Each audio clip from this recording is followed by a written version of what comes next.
Tia Santos ng Evangelio sumala kan San Lucas. Ang tanan siniplatan ni Jesus ngan kinitaya ng mga iko na hulog hanira mga ala dito ang sunudlan ng templo. Hingkita liwat niya ang gablas na balong babae na nahulog din duhala ang sinsilyo nga kwarta na bronze na siring Jesus. Susumatan ko kamo nga nalabaw ang ginhatag ini nga gablas na balo kay halira na tanan. Kay naghalad ang iba han sobrala halira karituhan kundi iya bisan kung gablas siya naghatag na tanan na iya kinabubuhian. Ang Evangelio ang Ginoo.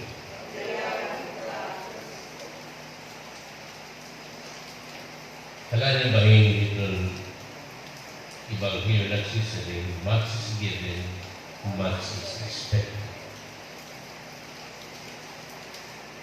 Sa litman, itong simbahan, itong pag-agat ka aton, itong pibaro, itong pagtabang, pagkatag, subang itong aton, katikinunan. Pero ano pa ba? Ang labing ka-importante amo ni may babang kita itong pagpaambit. Pagpaambit na taliba, pagkaangkat nito ng panginanggan ang simbahan, pagpaambit nito ng atong mga pamutuan na nakikinahanglan na binauliya na tumang kita magkalain nga turian hininaton panahon.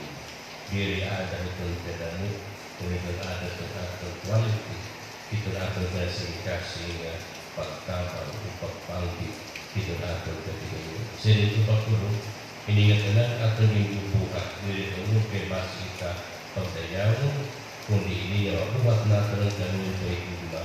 Amon atong balos, amon atong balon, agud kita matapos pagsurako ang pag-abot ni Kristo, ang pag-abot ng Ginoo, na matapos kita liwat makasangkot ng langit na ginandan para